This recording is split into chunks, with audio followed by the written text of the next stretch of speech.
Leur thème, il est 13h.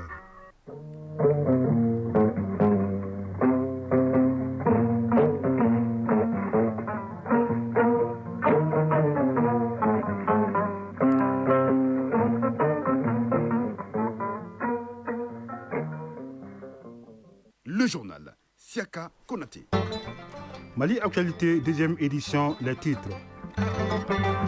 Le projet de la Charte nationale pour la paix et la réconciliation nationale a été remis hier au président de la transition générale d'armée Assimi Goïta, qui en est l'initiateur. Selon le président de la commission de rédaction, l'ancien premier ministre Ousmane Maïga, le document est une référence en matière de gouvernance. Les États-Unis sont prêts à collaborer avec le Mali dans la lutte contre le terrorisme et ils respectent tous les choix faits par le Mali en la matière. C'est ce qui ressort du point de presse animé par les sous-secrétaires adjoints pour l'Afrique de l'Ouest du Bureau des affaires africaines du département d'État des États-Unis qui vient de boucler une visite dans notre pays. Au Sénégal, le gouvernement annonce les recrutements très prochainement de 500 enseignants et chercheurs dans l'enseignement supérieur. Les États-Unis annoncent la retraite de l'UNESCO en fin 2026. Dans la page sport essentiellement consacrée au football, il sera question du tournoi de montée en première division des demi-finales de la CAN féminine. La chronique de l'environnement est consacrée aux alternatives aux déchets qui constituent une menace pour l'environnement et la santé publique.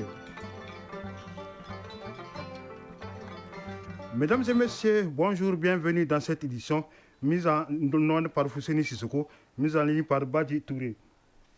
Nous revenons sur la remise hier au président de la transition générale d'armée Assimi Goïta du projet de la Charte nationale pour la paix et la réconciliation nationale. En remettant ces documents au chef de l'État, le président de la commission de rédaction du projet de la Charte nationale, l'ancien Premier ministre Ousmane Maïga, a fait l'économie du travail abattu par sa commission. Selon lui, il s'agit là d'un travail qui va marquer l'appropriation par les Maliens de leur destin. Les documents comportent 16 titres, 39 chapitres et 106 articles. Il a été réalisé par des Maliens de diverses compétences, appuyé par les forces vives des régions du district de la diaspora. Il traite des questions portant sur la sécurité, l'économie, le développement, l'environnement, j'en passe. La synthèse, le discours du président de la commission de rédaction de la Charte nationale pour la paix et la réconciliation avec Alousseni Toué. Le président de la commission de rédaction du projet de charte pour la paix et la réconciliation a entamé son propos par la genèse de cette commission dont il a eu la responsabilité de conduire la destinée avec l'appui d'experts nationaux eux-mêmes nommés à cet effet. Parlant du document remis au chef de l'État, le projet de charte pour la paix et la réconciliation nationale, le président de la commission le décrira comme un document de référence en matière de gouvernance. Il a été, selon lui, le fruit de la contribution de tous les Maliens de l'intérieur comme de l'extérieur.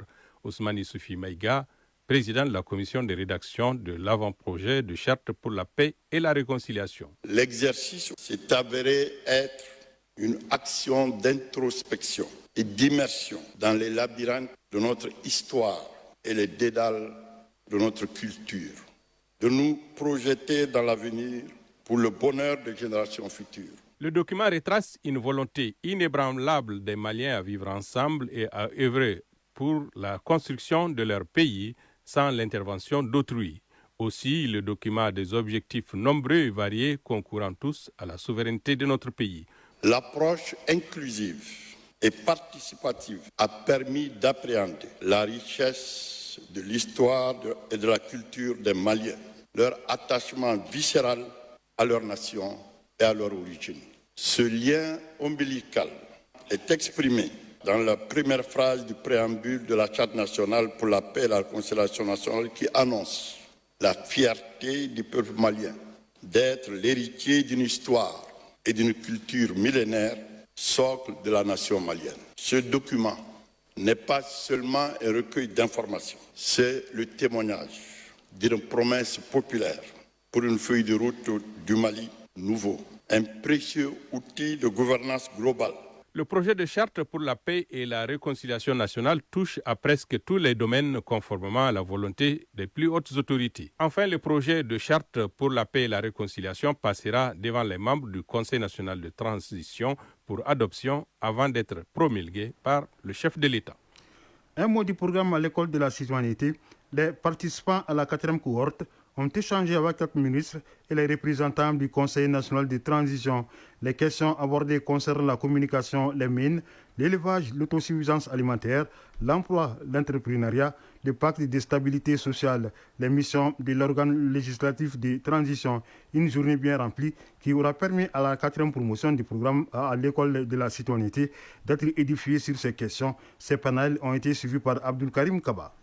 Des ministres au nombre de 4 et des membres du CNT étaient devant la 4e cohorte de l'initiative à l'école de la citoyenneté. Les défis, les perspectives, les conditions d'exploitation des mines, les fiscalités et les critères pour exercer dans le domaine des mines ont été abordés par le ministre, professeur Amadou Keïta. Ils nous ont ouvert les yeux sur certaines problématiques et c'est pourquoi je sors vraiment très ravi de ces échanges. L'autosuffisance alimentaire à travers l'entrepreneuriat dans l'élevage, Yubaba, ministre de l'élevage et de la pêche. Nous avons des jeunes très motivés et très renseignés qui ont posé des questions très pertinentes par rapport en tout cas au sous-secteur de l'élevage et de la pêche. Le ministre Fansou Koulibaly a axé son intervention sur 3 secteurs, notamment l'emploi, le travail et le pacte de stabilité sociale. L'État ne peut pas recruter tout le monde. Ça, c'est extrêmement important parce que la jeunesse a besoin de vérité. L'État ne peut pas recruter tout le monde. Dans aucun pays, l'État ne recrute tout le monde dans la fonction publique. C'est pourquoi l'entrepreneuriat est une voie qu'il faut adopter. Alhamdou Ag Ilien s'est dit rassuré quant à l'avenir de la jeunesse malienne. Il a insisté sur l'économie numérique dans le cadre de la vision. Nous avons mis l'accent sur l'importance de l'économie numérique qui est l'avenir du monde aujourd'hui. Et nous avons demandé aux jeunes aussi de s'y mettre. Parce que l'économie numérique est un chantier ouvert à tout le monde, où il n'y a pas de discrimination. Le rôle, le fonctionnement du CNT, les jeunes ont été éclairés sur les missions de l'organe législatif. Hamidou Traoré, 6e vice-président du CNT. Nous, c'est effectivement voter les lois et le contrôle de l'action gouvernementale. Parce qu'ils ont dit, le CNT, qu'est-ce que nous pouvons faire pour améliorer les choses? On a répondu effectivement que nous sommes là aussi pour le contrôle de l'action gouvernementale. Nous interpellons les ministres, nous mettons en place des commissions d'enquête, des commissions parlementaires d'actualité, tout ça c'est pour effectivement améliorer notre fonctionnement. L'initiative à l'école de la citoyenneté participe à la dynamique de construction d'un Mali nouveau. L'Office de protection des végétaux vient de tenir son premier d'évaluation des capacités phytosanitaires du Mali. L'objectif de la rencontre est de contribuer à la diversification des produits agricoles, à un meilleur accès au marché et à l'augmentation des revenus des producteurs et des exportateurs. La cérémonie d'ouverture était présidée par le ministre de l'Agriculture, Daniel Séméon Kéléman. Les points avec Fanta Mama Niantaou. L'importance de la santé des végétaux devient de nos jours une impérieuse nécessité pour notre pays. Elle est au cœur de la souveraineté alimentaire et de notre capacité à produire des denrées de qualité. L'Office de protection des végétaux joue un rôle central dans la mise en œuvre des mesures de surveillance, de prévention et de réponse aux menaces phytosanitaires. Halilou Mohamoudo, directeur général de l'Office de protection des végétaux. Ça fait des années, on est en train de faire des activités pour protéger nos cultures. Ça fait des années, les infestations des nuisibles continuent. Donc il fallait un moment s'arrêter pour évaluer ce qui a été fait, pour voir les avantages et les inconvénients, et bâtir une stratégie d'amélioration des capacités d'intervention pour protéger nos végétaux et nos productions végétales. Pour le représentant de la FAO au Mali, la santé végétale est un pilier fondamental de la sécurité alimentaire. Adamaya Diarra. L'atelier vise à dresser un diagnostic rigoureux des forces et faiblesses du système phytosanitaire, mais aussi d'identifier des priorités d'intervention pour une meilleure conformité aux normes phytosanitaires internationales, tout en assurant une meilleure prévention et gestion des risques liés aux organismes nuisibles. Pour mener à bien l'évaluation des capacités phytosanitaires du Mali, le département en charge de l'agriculture rassure que son accompagnement ne fera pas défaut pour une meilleure protection des ressources végétales. Daniel Séméon Kéléma, ministre de l'Agriculture. Le présent processus d'évaluation est composé de plusieurs phases avec un large éventail d'avantages pour aider le pays à évaluer ses capacités phytosanitaires. En outre, il permet à l'OPV de mettre en œuvre un plan souverain sur la manière dont il souhaite combler les lacunes identifiées pour améliorer la sécurité alimentaire et le commerce international de nos végétaux. Notons que l'évaluation des capacités phytosanitaires est un outil essentiel pour aider les pays à identifier leurs forces et leurs faiblesses en matière de protection des végétaux. Les États-Unis veulent collaborer avec le Mali dans la lutte contre le terrorisme. C'est du moins ce qu'a déclaré le sous-secrétaire adjoint pour l'Afrique de l'Ouest du Bureau des Affaires africaines du département d'État des États-Unis qui vient de boucler une visite dans notre pays. Selon William Stevens, Washington respecte les choix faits par le Mali à la matière et soutient ces initiatives. Le diplomate américain a évoqué la relance de la coopération entre le Mali et les États-Unis d'Amérique. C'était lors d'une rencontre suivie par Tchemoko Konati. Cette séance d'échange du sous-secrétaire adjoint pour l'Afrique de l'Ouest du Bureau des Affaires africaines du département d'État des États-Unis sanctionne un séjour d'intense activité. Il s'agit notamment des rencontres sur des questions d'intérêt national telles la relance économique via les investisseurs dans un esprit de partenariat gagnant-gagnant. William Stevens, sous-secrétaire adjoint pour l'Afrique de l'Ouest du Bureau des Affaires africaines du département d'État des États-Unis. Et j'ai eu l'occasion vraiment de découvrir cette belle collaboration qui existe déjà entre le Mali et les États-Unis à travers la création de la Chambre américaine de commerce.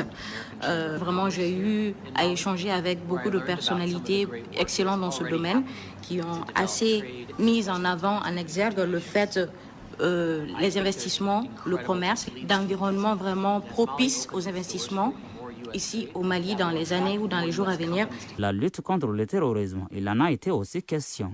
Selon les diplomates américains, les États-Unis respectent la position du Mali et soutiennent les initiatives qu'il a entreprises pour asseoir sa souveraineté. La lutte contre le terrorisme, c'est quelque chose vraiment de global et c'est la lutte de tout le monde. Nous respectons les choix du Mali de collaborer avec qui il veut collaborer et on espère également que le Mali et nous pourrons travailler ensemble pour faire face à cette situation, à cette lutte contre le terrorisme. Comme vous le savez déjà, les terroristes qui opèrent ici au Mali, ce sont des terroristes qui sont sanctionnés par les États-Unis. Les rencontres ont été élargies à des partenaires évoluant dans le domaine de la santé. Question de développer des mécanismes susceptibles de favoriser la recherche de vaccins contre le paludisme au bonheur de la population. Ainsi se referme cette étape de relance des liens de coopération entre le Mali et les États-Unis. Les parties se quittent dans l'espoir de se retrouver très bientôt pour traduire en actes les questions évoquées. Nous restons avec les États-Unis qui ont annoncé hier se retirer une nouvelle fois de l'UNESCO, l'Organisation des Nations Unies pour l'éducation, la science et la culture.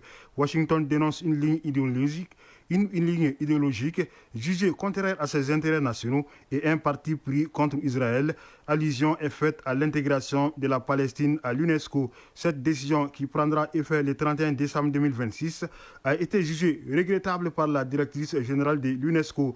Les États-Unis s'étaient retirés de l'organisation en 2018 sous le premier mandat du président Donald Trump avant d'y réintégrer en 2023, après l'arrivée de Joe Biden à la Maison-Blanche.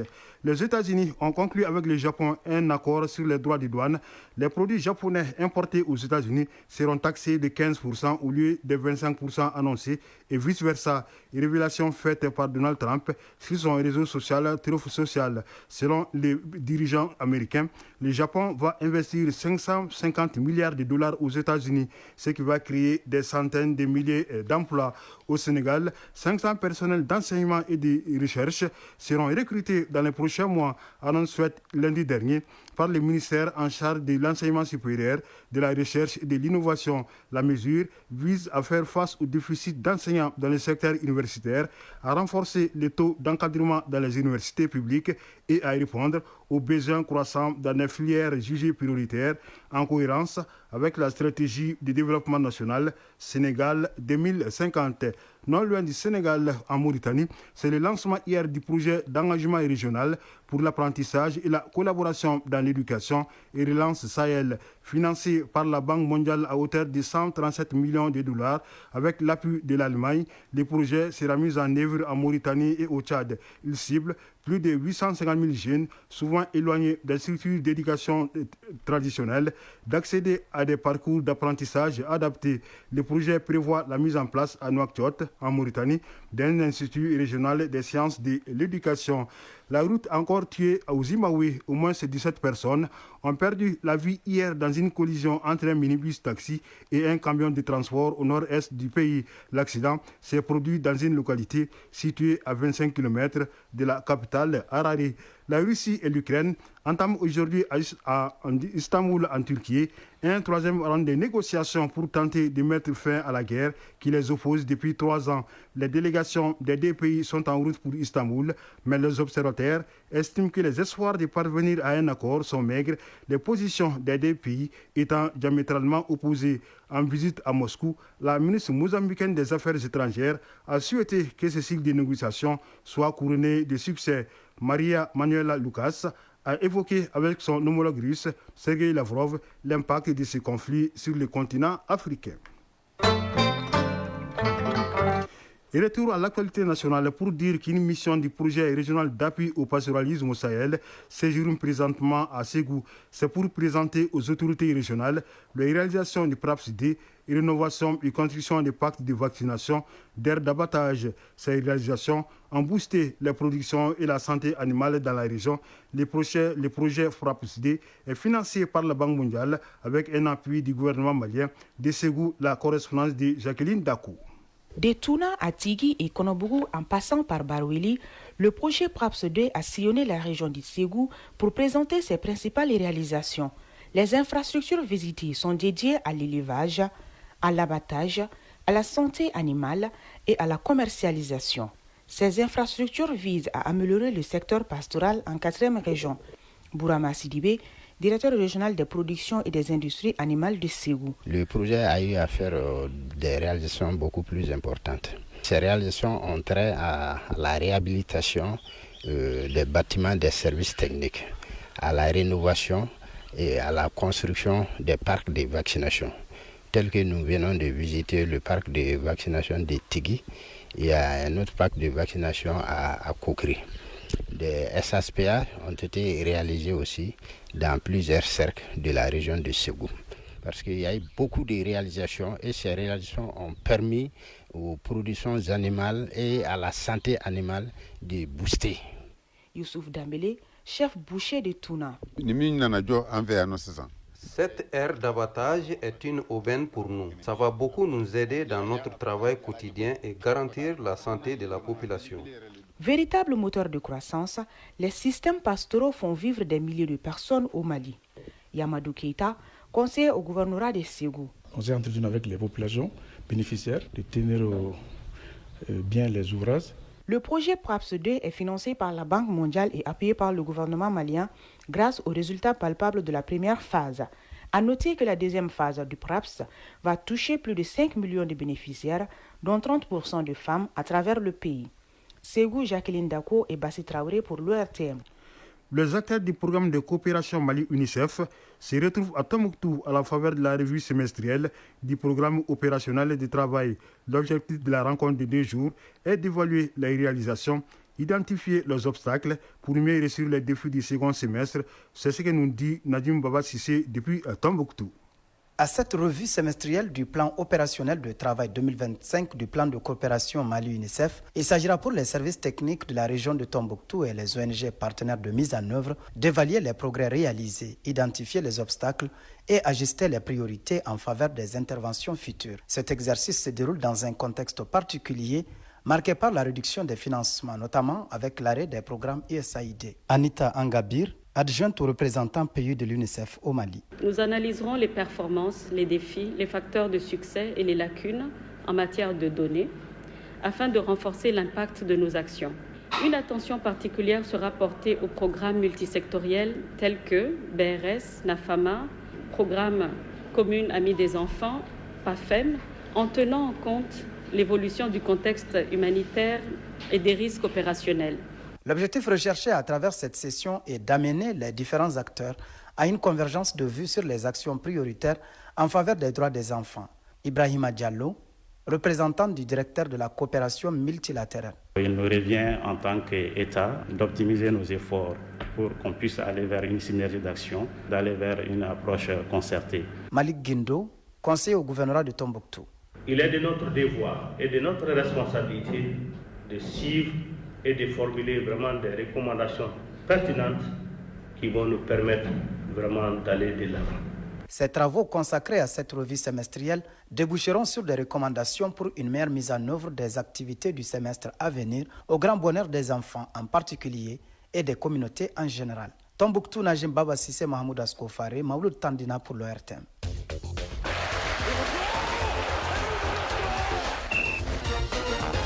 Ce générique annonce la page sport de cette édition essentiellement consacrée au football. En Europe, le marché des transferts bas sont pleins. Sur le continent, on connaît depuis hier l'affiche de la finale de la 15e édition de la CAN féminine qui se déroule au Maroc. Et c'est le Maroc, pays organisateur, qui sera opposé au Nigeria. Au plan national, les tournois de montée en première division étaient à l'honneur hier mardi dans les groupes A et B. La synthèse de l'actualité sportive avec Aridou Matina. Football, tournoi de montée en première division, la compétition a démarré hier dans le groupe B à la faveur de la première journée. Victoire de Sony AC de Gao 3-1 devant l'ASK, Association sportive de Kaya. Le FC Malikroa de Koulikoro de son côté l'a emporté 1-0 face à l'AS Douane de Sikasso. Après une journée dans le groupe B, on retrouve en tête le Sony de Gao avec 3 points plus 2, deuxième FC Malikroa de Koulikoro 3 points plus 1, AS Douane de Sikasso et Association sportive de Kaya ont 0 points. Le groupe B, lui, était à sa 10e journée hier mardi. Le CF Balanzan de Ségou, qui était exempté lors de la première journée, était face à Elwij de Kidal, qui s'était incliné lors de son premier match. Finalement, le CF Balanzan et Elwij se quittent avec le score nul de 2 buts partout. S'agissant de la seconde rencontre du groupe A lors de cette deuxième journée, une affiche opposant les deux équipes favorites du groupe, qui avaient d'ailleurs gagné lors de leur première sortie, a tourné finalement à l'avantage des Derby Academy de Bamako qui s'impose 2-0 devant Atias de Mopti. Avec 6 points, Derby Academy de Bamako prend ainsi une option sérieuse dans le groupe A pour s'offrir le ticket de montée en première division. En vue de la nouvelle saison, le Djoliba Athletic Club a procédé à la présentation de son effectif à ses supporters. Une cérémonie marquée également par la présentation du nouvel entraîneur des Rouges de Bamako, à savoir Boudou Mouri. Le technicien ivoirien nous parle ici de son parcours et de ses ambitions avec le Djoliba Athletic Club. J'ai participé à 5 phases de Coupe CAF, notamment avec le CO Sport de San Pedro, la SOA ici à Ouazi. Et puis depuis 2005, j'ai fait la Ligue 1 en Côte d'Ivoire chez nous. J'ai entraîné pas mal de clubs et glané beaucoup de lauriers chez nous. Les ambitions collaient aussi avec les ambitions du Djoliba. Il faut dire que le Djoliba est un grand club. Nous avons envie de marquer d'une pierre blanche notre passage au Djoliba Athletic Club. Permettre au club d'atteindre ces 3 objectifs qui sont le championnat, qui est aussi la Coupe nationale et puis aller le plus loin possible en Coupe CAF. Toujours football. Sur le continent, la finale de la 15e édition de la Coupe d'Afrique des Nations féminines opposera le Nigeria au pays hôte, le Maroc. Hier, en demi-finale, les Super Falcons du Nigeria ont battu les Banyana d'Afrique du Sud 2-1. Et victoire du Maroc en seconde demi-finale à la séance des tirs au but 4-2, c'est là après un but partout pendant le temps réglementaire et dans les prolongations. Par ailleurs, en Europe, la seconde demi-finale de l'Euro féminin met aux prises ce soir l'Allemagne et l'Espagne. Le vainqueur affrontera en finale dimanche l'Angleterre qui a battu en première demi-finale l'Italie. Quelques nouvelles des transferts. Le feuilleton Victor Gyökeres en direction du club anglais d'Arsenal tire vers sa fin. Selon la presse anglaise, il n'y a pas de doute. Le redoutable attaquant international suédois, auteur de 54 buts la saison écoulée en 52 matchs avec son club portugais du Sporting Lisbonne, devrait signer à Arsenal dans les jours à venir. Très intéressé par l'international brésilien du Real Madrid Rodrigo, Liverpool semble franchir une nouvelle étape dans ce dossier selon plusieurs médias anglais. Affaire à suivre. L'international malien Fodil Doucouré jouera cette saison la Ligue 1 française. Le latéral droit des Aigles du Mali, en provenance de Red Sahara, s'est engagé avec le Havre pour 3 saisons. Chronique de l'environnement. Les sachets plastiques constituent une menace pour l'environnement et la santé publique. Au Mali, leur usage massif engendre une pollution visuelle, obstrue les caniveaux et nuit à la fertilité des sols. Face à cette urgence écologique, des alternatives écologiques émergent, portées par des usines locales de transformation. Mais pour que ces initiatives aient un impact réel, l'État et ses partenaires techniques et financiers doivent jouer un rôle stratégique. C'est ce que nous dit Agibou Koulibaly dans la chronique de l'environnement.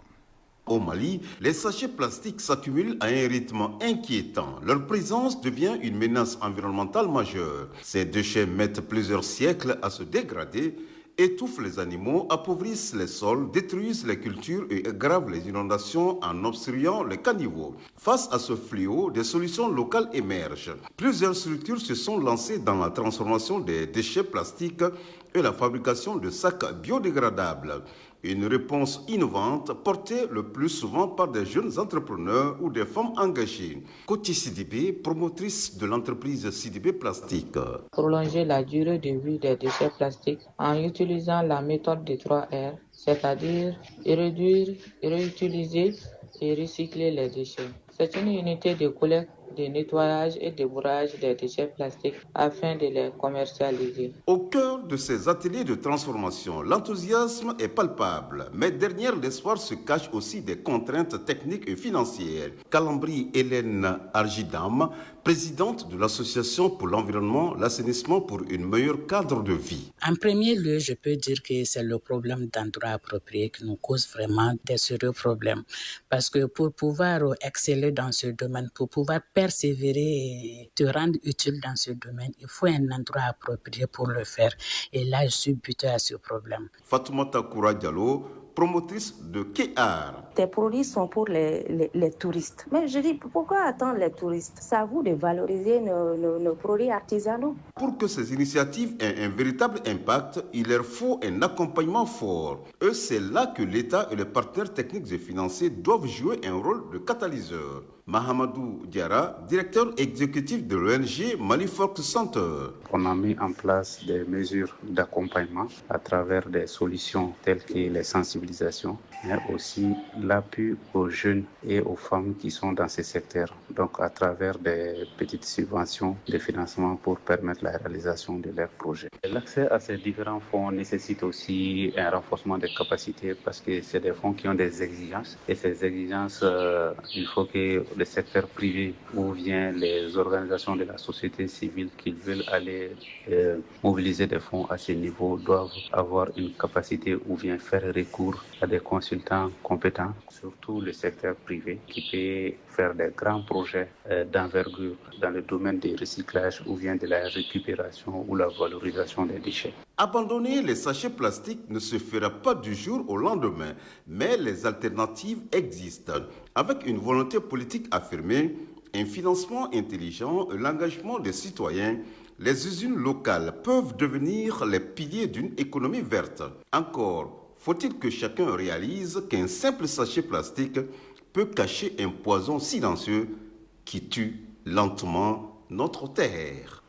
C'est la fin de cette édition présentée par Chiara Konaté avec la collaboration de Ousmane Dao pour la réalisation, de Fousseni Sissoko pour la mise en onde, la mise en ligne étant assurée par Badi Touré. Une édition à retrouver sur nos plateformes digitales. Restez à l'écoute pour pouvoir suivre les avis et communiquer avec Kani Keita. Merci d'avoir suivi cette édition et bonne écoute radiophonique.